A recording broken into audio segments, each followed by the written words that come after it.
Welcome to the Living the Dream podcast with Curveball. If you believe, you can achieve.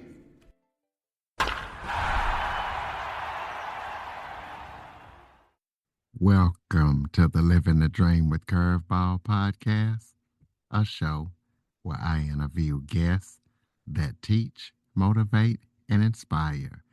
Today, I am joined by Joe Stewart. Joe is a yoga teacher and a podcast host. Joe has been teaching yoga since 2005 and aerial yoga since 2011. She approaches each practitioner different, and she focuses on body positivity, self-comparison, and inclusion. So we're going to be talking to Joe about her yoga practices and yoga methods and everything that she's up to and going to be up to. So, Joe, thank you for joining me. Thanks so much, Curtis, and thanks for that lovely intro. Why don't you start off by telling everybody a little bit about yourself? Well, I'm based in Australia, hometown Melbourne. I've got a little studio in my back garden called Garden of Yoga. And as Curtis mentioned, I teach aerial yoga. I also teach like regular floor-based yoga as well, generally like a slow, nurturing, gentle practice.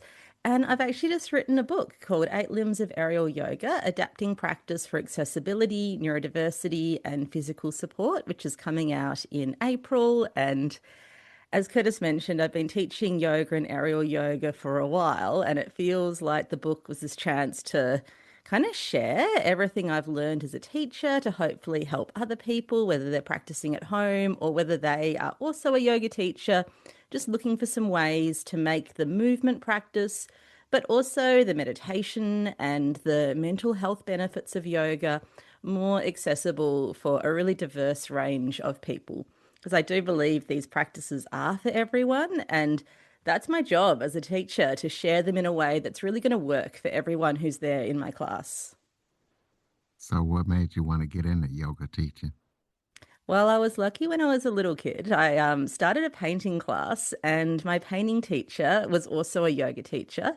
The style is sumie, so it's ink brush painting, and it's got a lot of Zen philosophy as part of the painting process. It's more about using the ink and the brush and the ritual to get to a particular state of mind.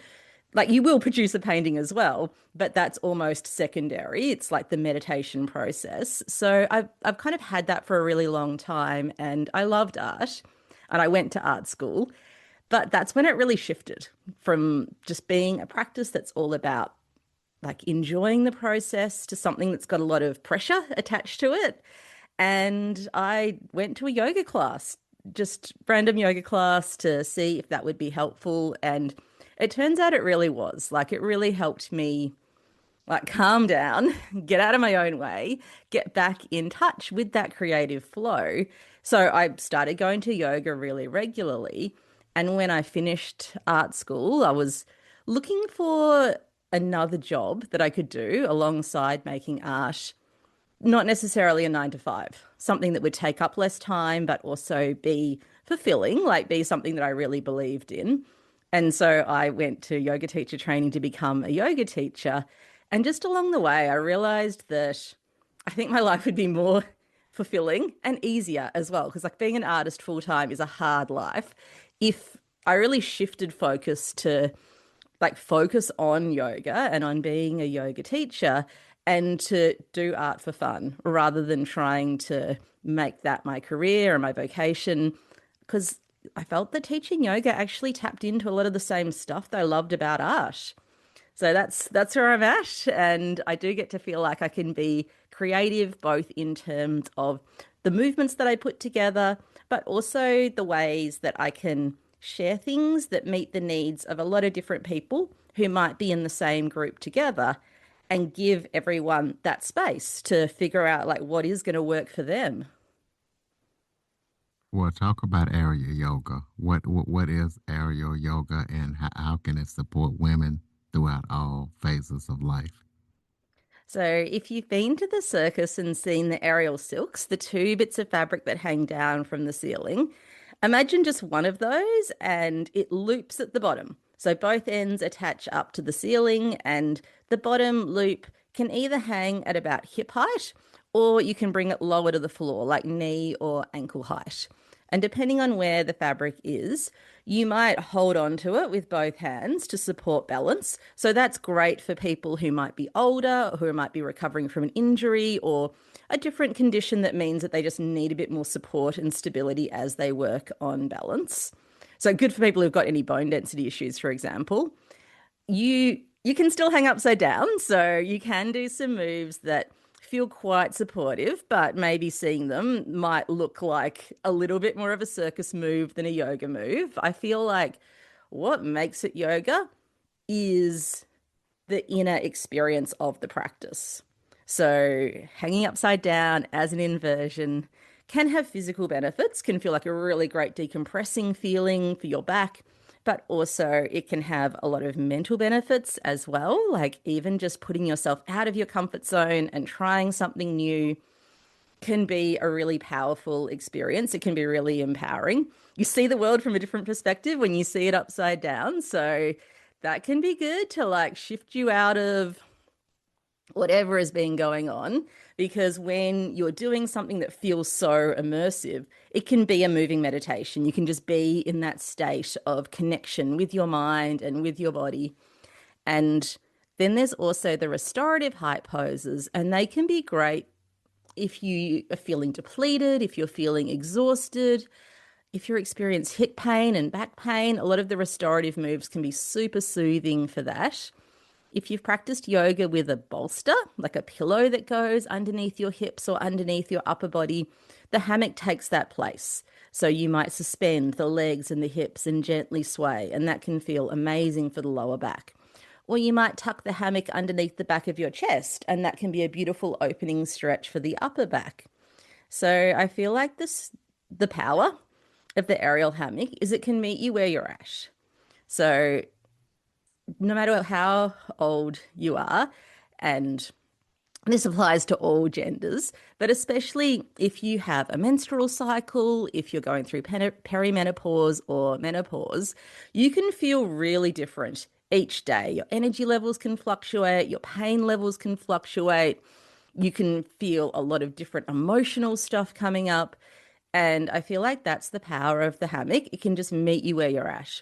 So if you need to be supported and cocooned, you can just lie in the hammock and maybe bring in some gentle movement with that. So that can be really helpful if you're experiencing pain, just to do some movements that feel relaxing and freeing for your spine. If you're feeling energized, there's movements that you can do there as well. And especially as we get older, and estrogen levels drop, it becomes really important to work on bone density and muscle mass to like stay strong and to like support active aging. So there are moves that you can do with that. You can do moves that are similar to a pull-up, but a lot more supported.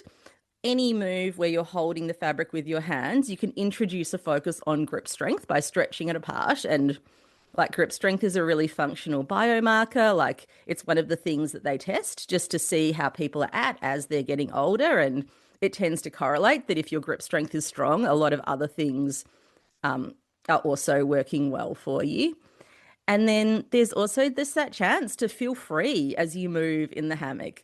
A lot of the people that I work with, women and all genders, are working in caring professions. So it could be full-time parents, but I also work with a lot of teachers, nurses, psychologists, people whose day-to-day job is very much taking care of the needs of others. And it just seems like the feeling of being in the fabric, that feeling of like being supported, being held, can really help to shift gears just for an hour or so into really feeling into what you need for your mind and your body to recharge your batteries, to refill your cup, so that when you do move back out into the world, into all of those other responsibilities, you've had that time just to do something for yourself. Let's take a quick break. In Kansas, blind vending operators are vanishing without a trace. No bodies, no witnesses, only silence. Detective Michael Miguel thought he had seen everything, but this case pulls him into something far darker, a web of institutional corruption so deep it was never meant to be uncovered. When vulnerable blind people disappear and bureaucracies close ranks, one question remains: who will fight for justice?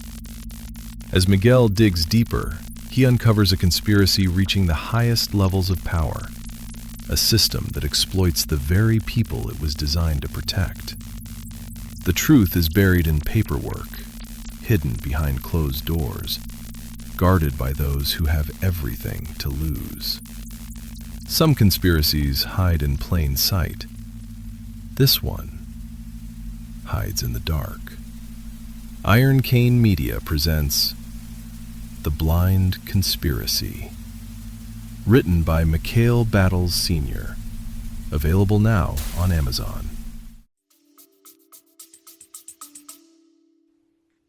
We'll talk about the history of aerial yoga. Is it a modern practice? So this is really interesting because I feel like often in the marketing of aerial yoga, it's shown as a new thing. So when I was researching for my book, I actually discovered there's a lot of historical precedents uh, in especially South Indian culture. There's a thing called a thotal, and it's basically a fabric hammock. So mothers put their both parents put their babies to sleep in the thotal, and it feels like that feeling of sleeping in a hammock. You feel held and you feel supported, and the baby can freely move. So that's something that directly translates into aerial yoga. And it also has ceremonial uses as well, like often deity statues would be supported by a thotal. So it's both a furniture thing and also like an article of spiritual practice. There are actually some historical texts that have been discovered in the Mysore Palace. So the texts that they're found are from the 18th and 19th century, but they're probably based on earlier wisdom, where there are actual illustrations of people hanging upside down from trees using ropes rather than fabric, but using it as a supported type of yoga practice. I believe as well there are aesthetic practices, and this is a different goal because I would never encourage students to push past the point of pain. But this would have been a spiritual practice where people hang upside down. It was called bat penance for a really long time as a way of transcending their experience of their bodies to get into a higher spiritual state. So that's kind of not something that I would advocate in my classes, but that is a historical precedent of people doing these supported inversions as another aspect of their spiritual practice. And then just modern aerial yoga also draws a lot from circus. Like there are movements that do come from aerial arts. I do them with a different focus. I do them not so much as a performance, but more for the inner experience. But I think it's important to acknowledge that's part of it as well. And I'm actually a chair yoga teacher as well. I teach accessible yoga and chair yoga. So, working with lots of different populations, many of whom have disabilities, have mobility challenges. So, I bring a lot of that chair yoga practice into my aerial yoga classes because the hammock can be like it can fulfill a lot of the same roles as a chair, but it's much more versatile. So you can bring the floor up to someone who isn't able to go down to the floor for knee reasons or wrist reasons and still find a way to practice lots of different asana, lots of different yoga poses so that people can access those physical and mental benefits. And I feel like that is a connection back into how yoga has been historically taught. Big group classes are a pretty new way to learn and experience yoga. Like historically, it would be very much about a small group or an individual practice where a teacher would share poses and practices based on what that individual needs. And rather than everyone learning the same sequence, you learn at a pace where you can integrate and learn and then move on to the next thing. So I try to honor that in my teaching and practice as well. It's not about trying to make everyone do the same sequence and the same flow. It's more about tuning into what is going to work for that individual person and letting them learn at a pace that works for them. Well, how is aerial yoga different than circus aerials? I think it's the intention. So if you're a circus performer, it's all about putting on an amazing show for the audience. So often circus performers might be pushing through injuries, they might be pushing through pain, they might be doing movements that don't feel good because that's their job. Like they have to show up and they have to put on a show. And yoga's kind of the opposite of that. So it really is about the inner experience. It's about tuning into what's going to work for your body and also what you need mentally and emotionally on that day. So some days your practice might be just lying in the hammock like a cocoon and resting and breathing and taking that time to rest and rejuvenate. And that wouldn't make for a good circus show. So I feel like that's the difference. A yoga practice is for you and what's happening inside the body. And for a circus performer, it's for the audience and the outer experience of what that movement looks like. Well, how can we honor yoga's roots, especially when we use modern props like the aerial hammocks these days? I think it comes down to sharing all aspects of yoga. So, not just the physical practices, but also the philosophy and aiming to live those ethics and philosophies in our everyday lives as well.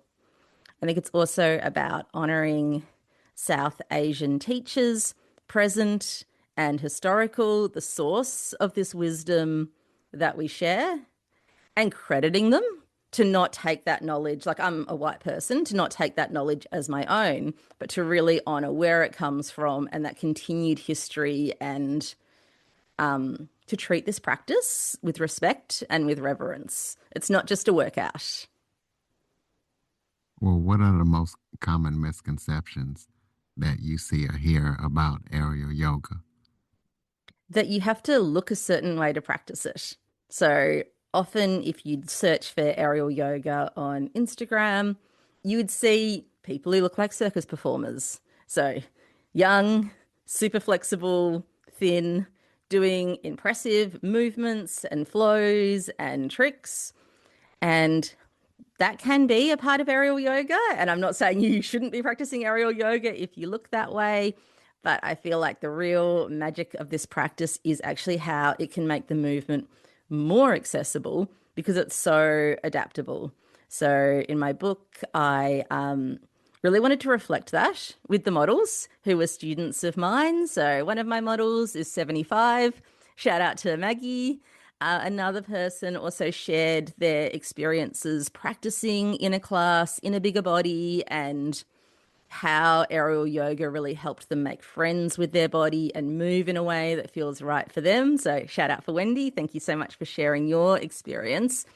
So, maybe if you're older, if you're bigger, if you just don't feel like you identify with the image that you see of aerial yoga shared online, like I feel like that's where the misconception comes in that it won't be a practice for you, but actually it is really adaptable for different bodies and also for different brains. Like a lot of my studio community are neurodivergent and find the hammock really helpful to work with sensory processing, to work with nervous system regulation. And many of those people have found that yoga on the mat doesn't always work for them. It doesn't always meet them where they're at. So I feel like another misconception can be that aerial yoga is more challenging than mat-based yoga, when actually sometimes it can be gentler, more adaptable, and can work for people who found that a mat-based practice maybe doesn't work for them. We'll talk to the listeners about your podcast. Let us know what it's about, what we can expect when we listen to it, and where we can listen to it. Oh, thanks, Curtis. So it's called the Flow Artist Podcast. It's with my husband, Ran. He's my co-host. He's also a yoga teacher, but a web developer as well.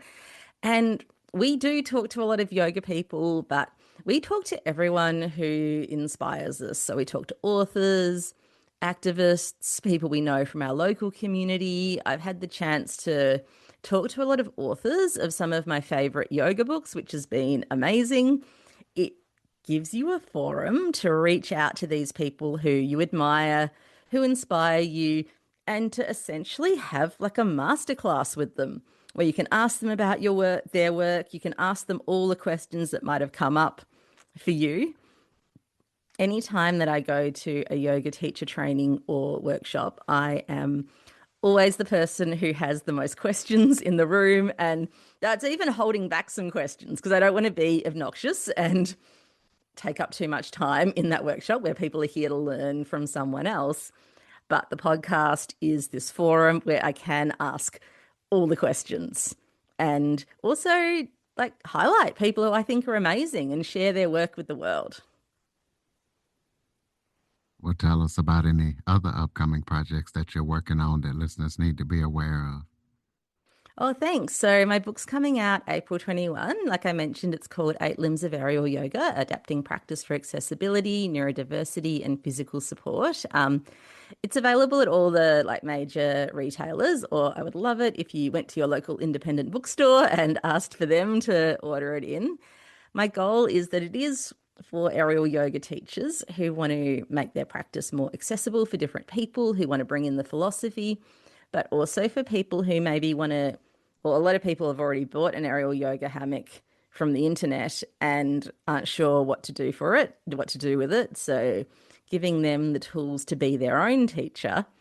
And a lot of the people who I share about in my book are physiotherapists, occupational therapists, people who might not be yoga teachers but can use the aerial hammock as part of their scope of practice. And so it's for them as well. And hopefully, kind of shifting people's perceptions of aerial yoga for something that is all about the physical or something that's just like a different type of circus movement into like a well-respected discipline that's about supporting people physically and mentally and making movement and yoga more accessible. Well, so people can keep up with everything that you're up to, throw out your contact info. Oh, thanks. So I'm Garden of Yoga on Instagram. My website is gardenofyoga.com.au. And then you could also go straight to the book at 8limbsofaerialyoga.com. And the Flow Artist podcast is just the Flow Artist podcast, and you can find that on all the regular apps. All right, there you go. So close us out with some final thoughts. Maybe if there was something I forgot to talk about that you would like to touch on, or any final thoughts you have for the listeners. Oh, thanks, Curtis. I want to thank you for having me on today. I guess my final thought for the listener is that I hope everyone out there is taking care of themselves. There's a lot going on in the world at the moment, and it can feel really overwhelming.